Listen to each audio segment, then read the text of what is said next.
At muli tayong nagbabalik dito sa ating no contact update segment for today, March 7, 2026. At yun nga, no, wala tayong gender dito mga babes. Babae, lalaki, LGBT, lahat ay welcome. Pwede rin pong i-search ang roles if you want kasi general reading naman ito.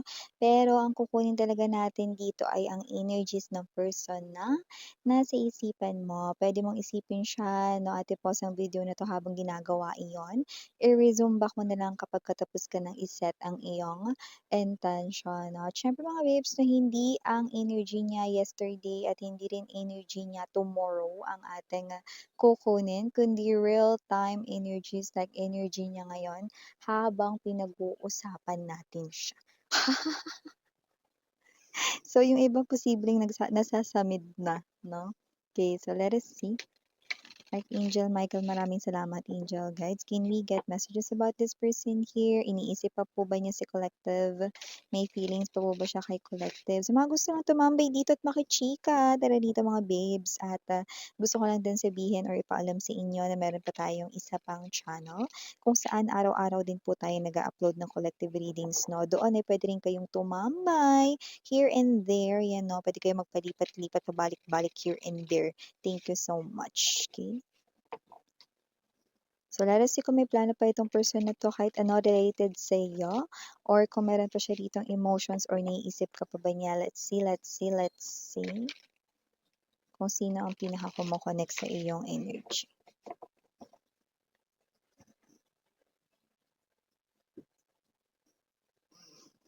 Pero unahan ko na kayo parang may energy siya rito ng medyo either inis siya, galit siya. Tignan natin bakit. 7 of Swords. Ane. Oh, chunche. I knew it. Of course. 9 of Swords. Okay, I knew it. 2 of Cups. Yes, yun na nga yun. 5 of Swords. Ace of Coins. Hindi pwede yun, ha? Bottom of the deck, 5 of Wands. 8 of Coins. O bakit miss yan? Queen of Wands. Malinaw na malinaw sa sabaw ng pusit na ang taong ito ay with the 5 of Swords energy and the 7 of Swords right in here. This person here, no, ay hindi niya gusto na meron kang kakonek na iba. Either may boyfriend, girlfriend ka, no, ngayon or kahit wala, no, kahit single ka ngayon, ang kanyang thoughts ay all over sa'yo. Okay? All over the place, no? Ikaw yung kanya rito pero hindi maganda yung iniisip niya rito. This person here wants to keep you. Okay? Ibig sabihin nito, no, nakikita ko rito na ang taong ito ay ayaw kanya ritong magkaroon ng boyfriend, girlfriend, no, or jowa dito, no, dahil para pag dumating yung time na gusto ka na niyang balikan na, okay, this person here is someone na may tinatago rito. Meron ditong isa pang person, may ka-connect siya, may relasyon siya rito, ayan, no. Para 'pag naisip ka raw niyang balikan na, okay, at least preserve ka, single ka pa daw, 'di ba? Sino 'to? Jombagin ko kaya 'to 'no, tapos tanggalan ko siya 'no ng bagong tubong baby hairs. Hindi man lang humaba yung hair sa bumbunan, binunot agad yung mga baby hairs 'no, 'yan. Hindi maganda dahil hindi patas ang labanan 'no, parang siya yung klase ng energy 'no, na akin 'to 'no, parang gahaman yung peg, 'di ba? So kung sino man 'tong energy na 'to lumalabas na meron po siyang ka-connect ngayon with the 2 of Cups, in relationship siya with someone pero ikaw yung lumalabas rito na, nasa isip niya ngayon right at this very moment 'no. So this person here wants to keep you, alam mo yung nakikita ko yung parang gusto ko niyang itabi na yung parang food na nilagay sa jar, 'yan. Tapos parang 'pag, gustong kumain or mag-crave ng food 'no, kukunin lang dun kasi nandun lang naman yung pagkain sa lalagyan, 'di ba, sa cupboard, 'di ba, or sa jar, gano'n yung nakikita ko rito. So, gano'n yung na mensahe rito. Ibig sabihin 'no, kung sino man yung niya ngayon, eh, yun ay person na binibigyan niya ngayon ng atensyon 'no. So, puwedeng dating sila or puwedeng sila na or puwedeng nililigawan niya yun 'no. Pero gusto ka niya pa rin ditong i-keep, 'di ba? Alam mo kung nakakapamewang ka or malapit na yung pamewang mo umabot 'no, sa yung kilikili. At yung iba posibleng nakakunot na yung noo mo 'no, or yung kilay mo sa lubong na. Pero yun talaga yung sinasabi niya rito 'no. So, parang sinasabi niya rito na once na or parang iniisip niya na agad na mag-e-end rin yung connection niya with someone 'no. Pero yung iba kakasimula pa lang dito 'no, with a relationship sa someone, parang alam niya na kaagad na mag-e-end yun. Kasi sinasabi niya rito na once na mag-end yun 'no, parang sabi niya once na siguro parang, magsawa na siya or parang mawala na siyang maramdaman for that person 'no, this person will come back and jump to you, 'yan. So yung iba puwedeng ex niyo ito lumabas dito, yung iba naman puwedeng ito yung person na hindi mo naman naging ex pero puwedeng muntik ka na ma-fall sa kanya, 'yan 'no. Kasi may lumabas dito na nagpalitan kayo ng mensahe before ta's puwedeng nawala siyang parang kabute or parang bula 'no, parang on and off yung kanya rito 'no, na galawan dati 'no. So babalik siya. Okay, pero yun nga 'no, nakita ko dito that this person here ay spying on you, Eight of Pentacles energy at mukhang ginagawa niya yan habang siya ay nagwo-work. Kunwari ganito, nakabukas yung kanya ritong desktop sa kanyang working station, pero doon merong dialog box na maliit 'no, hinahanap ka niya sa social media. O kaya tinitingnan niya yung mga updates mo, kung hindi naman nagkaroon ng pagba-block dito. Pero kahit nagkaroon ng pagba-block dito, nakikita niya yung profile mo. Madali lang naman yun, eh, lalo na ngayon napaka-advance ng technologies pero 'pag marunong ka talaga, madali lang yan. Hindi na rin yan kailangan masyadong aralin, 'di ba? So, nakakasabay ito sa mga bago or makabagong technologies. So, nakikita ko rito may balita siya about you at nakikita ko na gumagawa siya rito ng mga hindi magaganda na mga plano 'no, how to keep you single, 'yan 'no. Para 'pag dumating yung time na yun 'no, meron daw siya ritong babalikan. Aba, 'di ba? Anong klaseng mindset yun? Mindset ng uod. Alam mo yung uod, yung gano'n. 'Di ba? So, kasi naman 'tong energy na 'to na para siya ritong crawling tiny uod 'no, na nakikita kong hindi makabubuti for you kasi iisa lang po yung tingin niya sa lahat, okay. Like, all the girls 'no ay pare-pareho lang, all the boys ay pare-pareho lang 'no, yung treatment niya rito 'no. So, I do pick up na yung iba sa inyo rito 'no, you are someone here na gusto niya ritong, balikan. So, this could be your ex or puwede rin naman na naudlot yung inyong koneksyon kasi pawala-wala siya, okay. Pero isa siyang malinaw na player at hashtag pa-fall, 'yan 'no, pa-fall. Mahirap yung mga galawang pa-fall, 'di ba? So, kung sino 'tong energy na 'to na hindi maganda yung energy niya rito 'no, pero siya pa yung may gana ritong magalit, inis siya rito.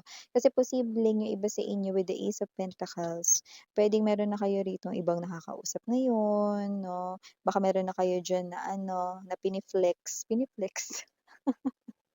sa social media ninyo na bagong guy or nagugustuhan ninyo or yung iba wala pa namang talagang as in literal na piniplex pero puwedeng nagse-share kayo ng mga quotes, mga gano'n or nagse-share kayo ng mga parang mga, indikasyon 'no, na mga clue na puwedeng kayo ay in love 'no or baka mukha kayong blooming ganyan 'no or mas nagiging masayahin kayo ngayon 'no, ramdam niyan 'no, medyo matinik tignan mo nakapikit pa isang mata, oh. Focus na focus siya sa'yo, eh. So, nakita ko dito na suma-sideline siya, eh, habang siya ay nagtatrabaho suma-sideline siya sa Facebook, sa Instagram, katitingin ng mga bago or updated na mga posts or mga latest tungkol sa'yo, 'yan 'no. Mas gusto pa niyan na alamin niyang mga 'yan 'no, na tungkol sa buhay mo kaysa yung makitsismis sa buhay ng mga artista or ibang mga bagay na mga trending ngayon 'no, wala siyang pakialam do'n.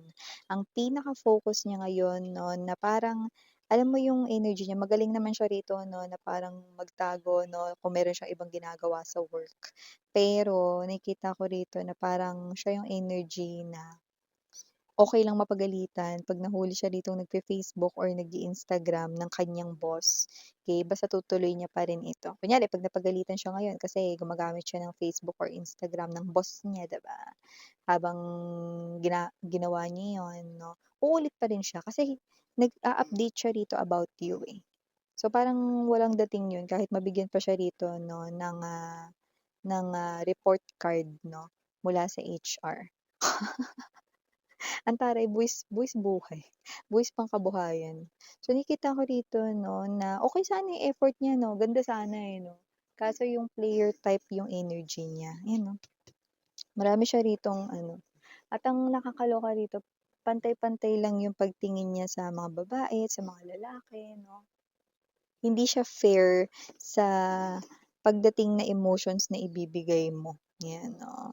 Okay, so kung sino man 'tong energy na 'to 'no, this person right in here, ewan ko, pero ang nasa isip niya talaga ngayon kasi 'di ba ngayon yung pinag-uusapan natin dito? So yung nasa isip niya talaga ngayon is to keep you single, okay. Up until matapos na 'no, hindi ko alam kung may mga schedule ba ito or whatsoever 'no, pero parang gano'n kasi siyang klase ng energy. Ay naku, kung ganito lang rin naman mare, 'di ba? Huwag ka ng mag-reply diyan, 'di ba? Huwag ka ng mag-response diyan 'no, hindi naman sa nakikialam ako pero makikialam na rin ako.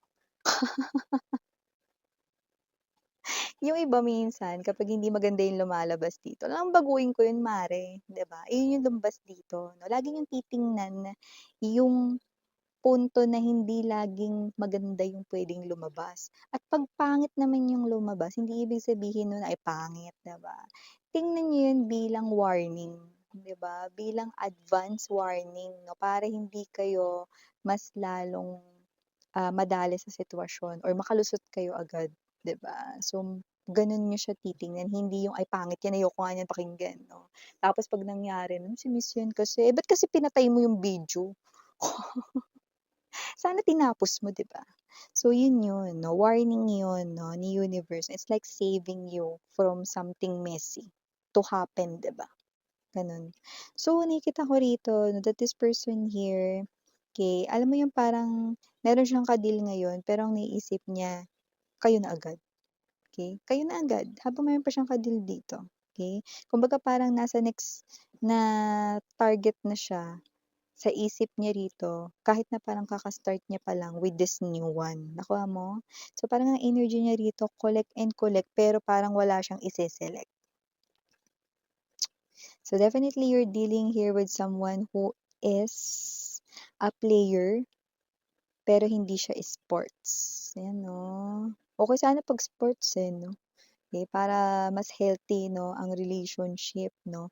Pero dito kasi siya ay player, player ng heart, heartbreaker 'no, at siyempre player ng feelings, you know. Marami na rito mga babes 'no, yung, naging victim nitong person na 'to when it comes to love 'no. So, yung iba sa inyo kung hindi naging kayo way back before 'no, puwede pa kayo ritong i-save ang inyong sarili 'no, dahil yung iba sa inyo 'no, alam niyo kung paano yan naging kabuti, 'di ba? Yung iba naman na naging kayo na niyan, mas lalong alam mo, nakilala mo siya rito, 'di ba?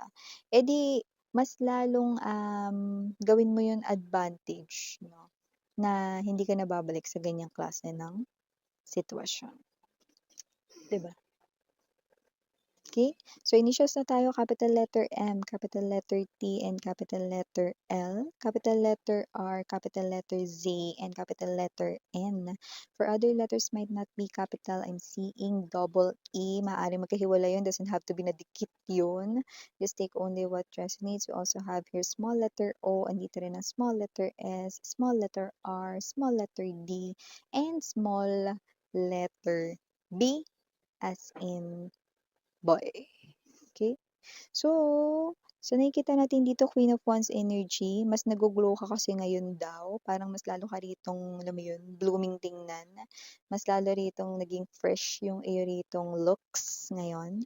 So puwede rin na recently may binago ka sa yung self, puwede rin naman na yun ang iyo ritong, clothing style, puwede rin naman na yung sa hair mo, binago mo yung ayos niyan or nagpagupit ka, gano'n.